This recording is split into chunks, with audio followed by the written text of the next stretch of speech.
This activity is presented as a collaboration between Spectrum Discovery Area and the Living Lab. The Living Lab is part of the LINK, which creates inclusive on-ramps to STEM education and career pathways for Missoula County and the Flathead Reservation. You can find the Living Lab in the new Missoula Public Library alongside Spectrum. The University of Montana Spectrum Discovery Area is a hands-on science museum located in the new Missoula Public Library. Spectrum Discovery Area offers free admission for all of their patrons at the museum, and you're welcome to visit Spectrum and explore some hands-on science exhibits with your family. All right, so I'm going to start with a couple activities for kids ages preschool to about 3rd grade, and then we're going to talk about emotional intelligence for adolescents and parents.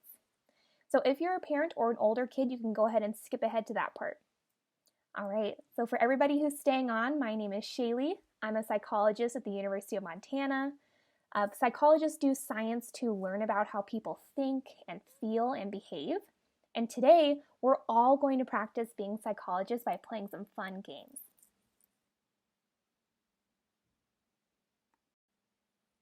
So remember how I said we were all going to practice being psychologists today? So we're going to practice being psychologists by playing emotion detectives. So do you know what emotions are? Emotions are our feelings, like happy and sad. Can you think of any other emotions?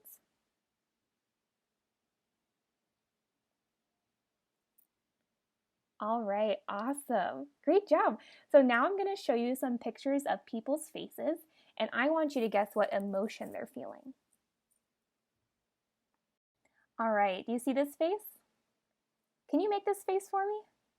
I'll make it. All right, what do you think this person is feeling? What do you think? I think this person is feeling happy. I want you to think about when you feel this feeling. When do you feel happy? All right, nice job. See this face? Can you try making this one for me too? What do you think this person is feeling? I think this person's feeling sad. Can you think about a time when you felt sad? All right, nice job. See this face? Can you make this face for me? What do you think this person is feeling? What do you think? I think this person's feeling angry. Can you think about when you feel angry? Yeah, nice job. All right, see this face? Let's try making that face together. What do you think this person's feeling? I think this person's feeling scared. When do you think you feel scared?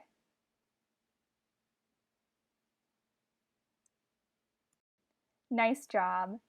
See this face? Can you make this face for me?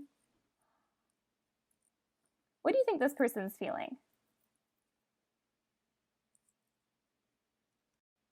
I think this person's feeling scared. When do you feel this feeling?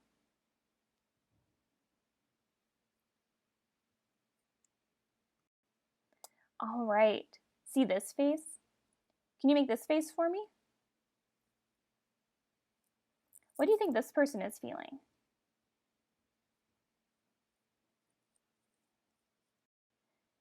I think this person's feeling disgust, like maybe something was really gross, right? When do you feel this feeling? When do you feel something's icky or gross? Nice job. You're doing great. We only have a couple more left. See this face? Let's try to make this face together. What do you think this person's feeling?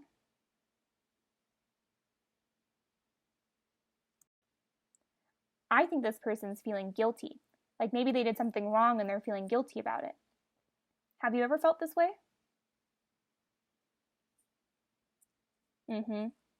Nice job. All right, this is our last face. Can you make this face for me? What do you think this person's feeling? This one's kind of tricky.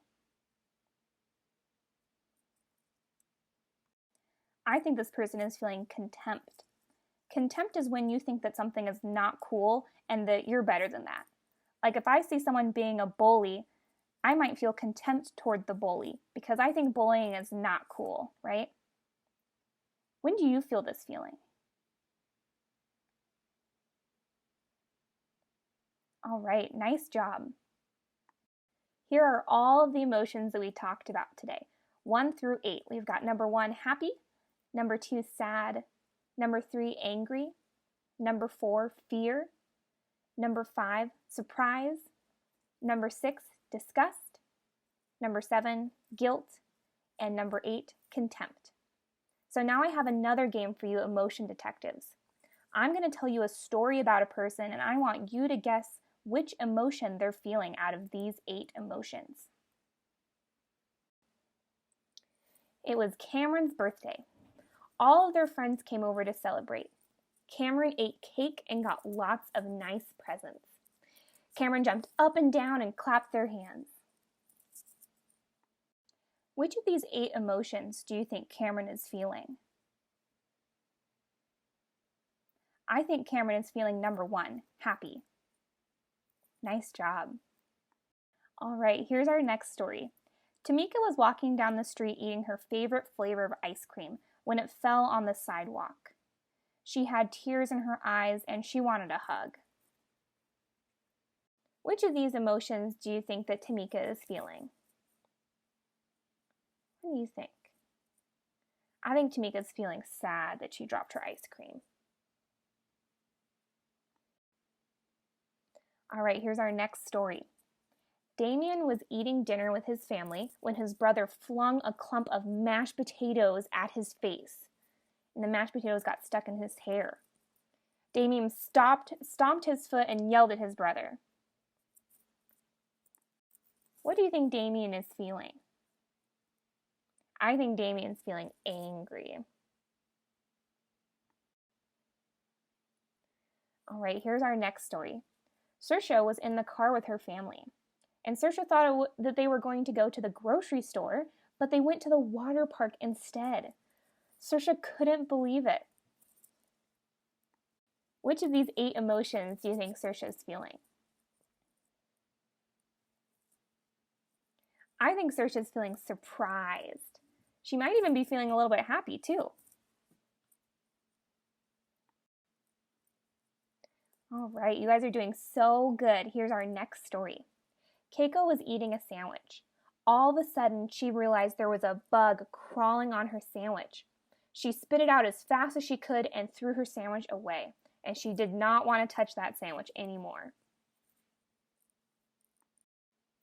What do you think Keiko's feeling? I think Keiko thought that was pretty gross. I think she's feeling disgust, right? Nice job. All right, Santiago's teacher made a new rule for the class. No one was allowed to go to recess until everyone finished their lunch. Santiago thought this was a pointless rule. He did not want to follow the rule, and he complained about the rule to his friends. All right, what do you think Santiago is feeling? This one's kind of tricky. I think Santiago is feeling contempt. I think Santiago thinks that that's not a cool rule, and so he's feeling contempt. All right, we only have 2 more stories left. Laura scribbled all over the walls of her house. When her mom saw it, her mom was very upset. Laura wished she could erase the scribbles, but they were in permanent marker. So Laura stayed in her room all day and didn't talk to anyone. What do you think Laura is feeling? I think Laura might be feeling guilty that she scribbled all over the walls. I think she's feeling number 7, guilty. All right, here's our last story. Asa was walking in the woods when they saw a big snake. It started coming towards Asa really quickly. So Asa screamed and ran away as fast as they could. Which of our emotions do you think Asa is feeling? I think that Asa is feeling fear. I think Asa feels really, really afraid about that snake, huh?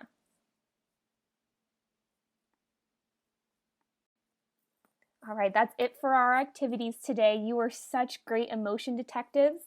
So next up, I have an activity for older kids and parents. If you're just joining, I'm Shaylee. I'm a doctoral student in developmental psychology at the University of Montana. And today I'm going to be talking about emotional intelligence and how it develops. So for the parents, the content of this portion is geared more towards older kids and adolescents. So you can take note of how I talk about emotional intelligence and use it when you're talking to your kids about emotions as well. And there are certainly ideas in here that can help all of us improve our own emotional intelligence too. Also, if you had any little kids that took part in the beginning of this activity, I do share a little bit of information about those particular activities that I did with those little kids, so you can stick around and hear a little bit about those too.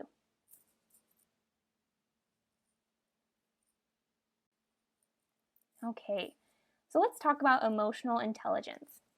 Emotional intelligence is being aware of our emotions, knowing how to respond to our emotions, knowing how to express our emotions to others, and knowing how to recognize and respond to other people's emotions as well. Our emotions tell us important information about the world. For example, feeling sad and lonely might be a sign that we need to spend some time with others. So our emotions aren't good or bad. All emotions are natural and normal. And it's the way that we respond to our emotions that can be more or less helpful. For example, if we are really, really mad at our brother or sister, hitting our sibling would be a less helpful response to that emotion, right? A more helpful response to anger could be talking it out with a friend or a trusted adult. Understanding our emotions and other people's emotions is important for making relationships and for maintaining those relationships too. And we communicate our emotions and we also learn about our emotions through people's facial expressions, through the words that we use, through telling stories and talking about how other people feel. Movies like Inside Out by Pixar are great for learning about our emotions too. So earlier today, we asked some littler kids to practice identifying their emotions based on these pictures of facial expressions. We also told stories about how people were feeling as well. So these activities were actually based on a real study that was conducted at Boston University. So if you had to guess, which of these 8 emotions do you think were the easiest for kids to identify? If they were just looking at the picture of a face, or if they were just hearing a story, which of these emotions do you think they would have the easiest time picking out? Well, they found that it was easiest for kids to identify the emotions of happiness and sadness. And then the next easiest emotions for kids to identify, if you look at this graph, were anger, fear, surprise, shame, and then disgust, and then the hardest emotion for kids to identify was contempt. They also found that overall, it's easier for kids to identify emotions based on a story about a person, as opposed to just looking at a facial expression of that emotion. And the only time that it was easier for kids to identify emotions based on facial expressions was for surprise. So it was actually easier for kids to recognize that there was a facial expression showing surprise than it was for them to identify that a character of a story was feeling surprise. They also found that overall, older kids were better at correctly identifying emotions. So 2nd and 3rd graders correctly identified emotions in the stories about 75% of the time, and they correctly identified emotions in the facial expressions about 40% of the time. On the other hand, preschoolers correctly identified emotions in stories about 30% of the time, and they correctly identified emotions in facial expressions about 25% of the time. So if you're a parent, or if you have younger siblings, or maybe if you babysit, the kids that you're interacting with might not have the words yet to express their own emotions. So it can be challenging to understand what a child is feeling if they're feeling really big emotions and they don't yet have words to express those. So you can help a child communicate their emotions by offering different emotion words. Are you feeling sad? Are you feeling angry? By showing them facial expressions of different emotions, or by telling them stories that talk about and explain those different emotions if they don't yet know what an emotion word like contempt means. When little kids are having really big emotions, it's important to validate their emotions, so to make them feel like it's okay that they're feeling what they're feeling. There's nothing wrong with having big emotions. And you can give them a space to safely express their emotions, so they can express emotions like anger without hitting someone, for example. And then together you can come up with a plan to feel better. So now let's talk about emotions in older kids and teenagers. Did you know that better understanding your own emotions and other people's emotions is related to better school grades? This might be because understanding your emotions makes it easier to know how to keep yourself motivated and how to encourage yourself when you're feeling down. So understanding emotions helps us through a lot of life challenges, like studying for a test or making new friends or getting through an argument that you're having with your sibling.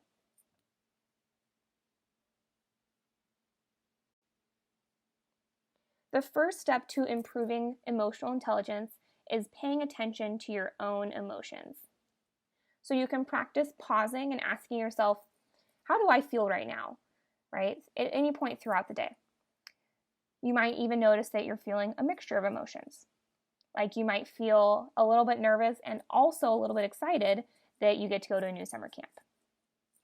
And remember that emotions are not good or bad, but we can practice improving our responses to our emotions so that our responses are more helpful. Another way to get better at paying attention to your emotions is by keeping a journal or a diary. You can also try practicing mindfulness.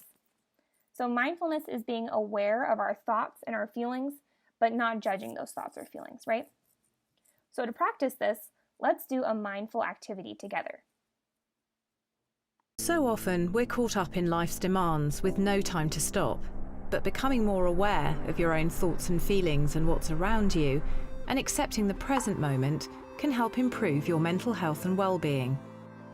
Doing this affects both the mental and the physical you.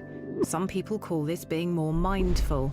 Focusing on the present means paying attention to your thoughts and feelings right here, right now. Breathing exercises are a great way to focus on the present and be more mindful. Doing this can also help when you're feeling stressed or anxious. This short video will take you through how to do a mindful breathing exercise. Firstly, settle into a natural, comfortable position.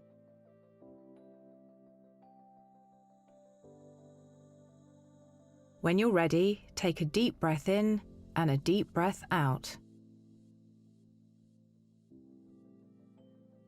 Breathe naturally, noticing the sensations of the breath entering and leaving the body as best you can. Allow your shoulders and neck to relax, focusing on your breathing, just being aware of it.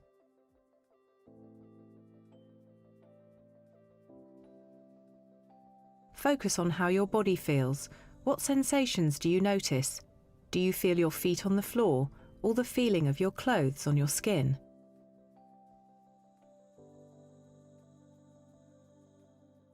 Take this time to pay close attention to physical sensations, from the top of your head right down to your toes. Notice what you're thinking about right now and how you're feeling. Just take the time to notice your thoughts and feelings without judgment and without trying to change them.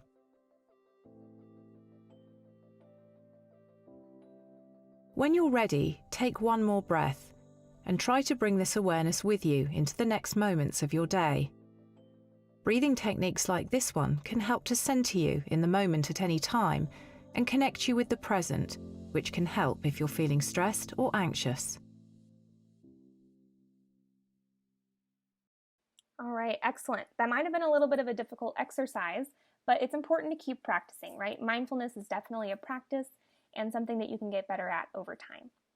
And for parents too, practicing mindfulness is a really helpful way to improve your own emotional intelligence as well. And it's something that you can all do together as a family. All right, so now that we've talked about noticing our emotions, how do we practice responding better to our emotions, especially when we have big and really powerful emotions? Like, let's say that your friend hasn't been talking to you lately and you're feeling really sad and maybe also a little bit confused because you don't know why they're not talking to you anymore and you're not sure if you did anything wrong. Well, when you're feeling really big emotions, one strategy to help you respond better to those emotions is stop. So stop stands for step 1, stop what you're doing. Step 2, take a deep breath, breathe in and out slowly. Step 3, observe what you're feeling and thinking. Think about what emotions you're feeling, what thoughts you're having.